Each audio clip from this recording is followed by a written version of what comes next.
Hi friends, welcome to Tulasi Priya recipe. இன்றைக்கி நம்ம என்ன வீடியோ பார்க்க போகிறோம் அப்படின்னு பார்த்தீங்கன்னா, ஹெல்த்தியான டிஃபன் ரெசிபி தான் பார்க்க போகிறோம். வீடியோக்குள்ளே போகிறதுக்கு முன்னாடி நீங்கள் இன்னும் நம்ம சேனல் சப்ஸ்கிரைப் பண்ணலன்னா மறக்காமல் சப்ஸ்கிரைப் பண்ணிக்கோங்க. இப்போ வாங்க வீடியோக்குள்ளே போகலாம். எப்போவுமே நம்ம ஒரே மாதிரி இட்லி தோசையாக சாப்பிடாம இந்த மாதிரி டிஃப்ரெண்ட்டாக ட்ரை பண்ணி பாருங்கள். இந்த ரெசிபிக்கு எந்த சைட் டிஷ்ஷுமே தேவையில்ல, அப்படியே சாப்பிட்டாலும் டேஸ்ட் நல்லாயிருக்கும். ஈஸியாகவே ரெடி பண்ணிடலாம். இப்போ வாங்க இது எப்படி ரெடி பண்ணுறதுன்னு பார்க்கலாம். ஒரு பவுல் எடுத்துக்கிடலாம். கம்பு மாவு 3 கப்பு எடுத்து போட்டுக்கிடலாம். கம்பு மாவு வந்து பார்த்தீங்கன்னா நம்மளுக்கு ரெடிமேடாக கடையிலையும் கிடைக்கும், இல்லைனா நீங்கள் வீட்லேயே ரெடி பண்ணி வச்சுக்கலாம். தேவையான அளவு உப்பு போட்டு மிக்ஸ் பண்ணிக்கிடலாம். தண்ணி வந்து பார்த்தீங்கன்னா கொஞ்சம் கொஞ்சமாக ஊற்றி மிக்ஸ் பண்ணிக்கலாம். தோசை மாவு பதத்துக்கு இருக்கணும், தண்ணி மொத்தமாக ஊற்றிடாதீங்க. இதில் வந்து பார்த்தீங்கன்னா கெட்டி கெட்டியாக இல்லாமல் நல்லா வந்து மிக்ஸ் பண்ணிக்கோங்க. மாவு ரெடி ஆயிடுச்சு. மாவு வந்து பார்த்தீங்கன்னா இந்த பக்குவத்தில் வந்து இருக்கணும். இப்போ வாங்க இது எப்படி ரெடி பண்ணுறதுன்னு பார்க்கலாம். இப்போது ஸ்டவ்வை பற்ற வச்சு ஒரு தோசை சட்டி வச்சுக்கலாம். சட்டி வந்து ஃபஸ்ட்டு சூடாகட்டும். கரைச்சி வச்சுருக்க கம்பு மாவை ஊற்றிக்கிடலாம். இது வந்து பார்த்தீங்கன்னா தோசை மாதிரி மெல்லிசாக ஊற்றாமல் ஓரளவுக்கு மந்தமாக ஊற்றிக்கோங்க.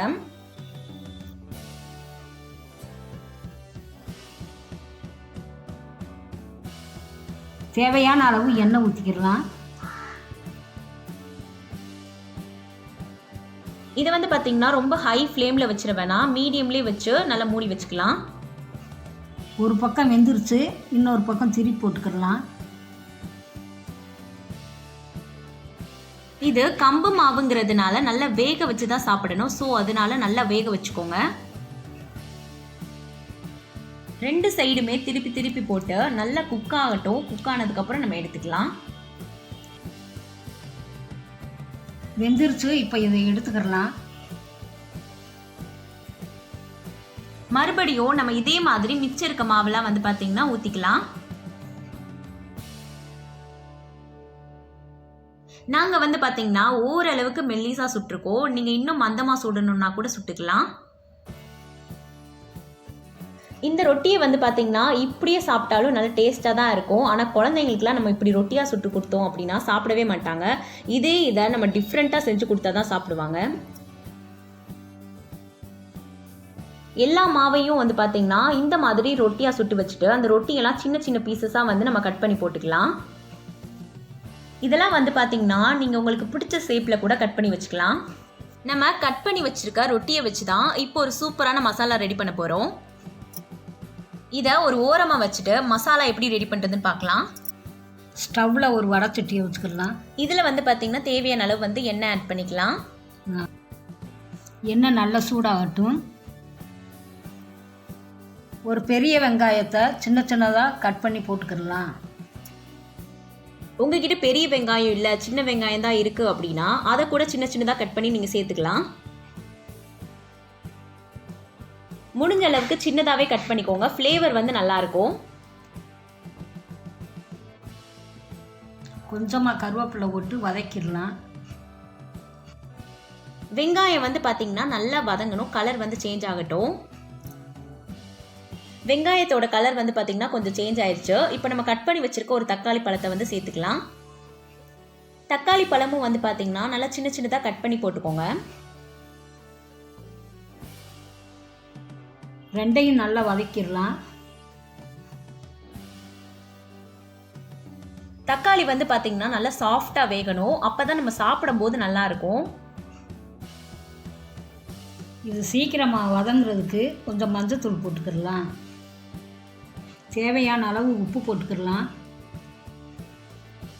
இதை வந்து நல்லா மிக்ஸ் பண்ணி விட்டுக்கலாம். நம்ம ஆல்ரெடி ரொட்டி ரெடி பண்ணும்போதே உப்பு ஆட் பண்ணியிருந்தோம், அதனால அளவாகவே வந்து உப்பு போட்டுக்கோங்க. வெங்காயம் தக்காளி நல்லா வதங்கிருச்சு. இப்போ தனி மிளகாப்பொடி 1 ஸ்பூனு, 2 ஸ்பூன் மல்லித்தூள் போட்டுக்கிடலாம். உங்களுக்கு வந்து எக்ஸ்ட்ராவாக காரம் வேணும் அப்படின்னா கரம் மசாலா தூள் கூட ஆட் பண்ணிக்கோங்க. இது நல்லா மிக்ஸ் பண்ணிக்கலாம். மசால் பொடியோட பச்சை வாசனை போகணும்.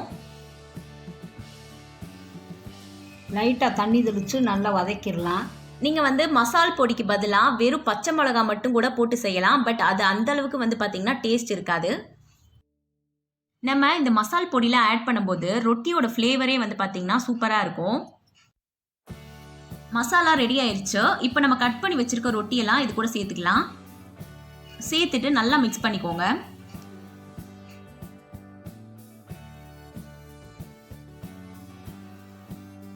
இந்த மசாலாலாம் வந்து பார்த்திங்கன்னா ரொட்டியில் நல்லா இறங்கணும். அதனால ஒரு 2-3 நிமிஷம் அப்படியே விட்டுடலாம். ஸ்டவ்வை வந்து பார்த்திங்கன்னா ஸ்லோ ஃப்ளேம்லேயே வச்சு வேக வச்சுக்கோங்க. அப்பப்போ நல்லா மிக்ஸ் பண்ணி விட்டுக்கிட்டே இருங்க. கொஞ்சமாக எண்ணெய் சேர்த்துக்கலாம்.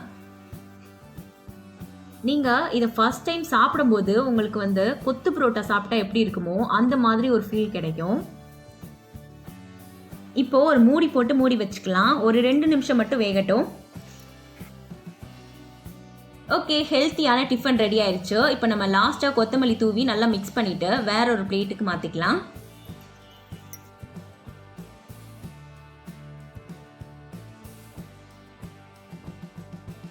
இந்த டிஃபனுக்கு வந்து பார்த்தீங்கன்னா சைடிஷ் எதுவுமே தேவையில்ல, அப்படியே சாப்பிட்டாலும் சூப்பர் டேஸ்ட்டாக இருக்கும். குழந்தைங்களுக்கு கொடுக்குறதா இருந்தால் இது கூட டொமேட்டோ சாஸ் வச்சு கொடுத்தீங்க அப்படின்னா நல்லா விரும்பி சாப்பிடுவாங்க.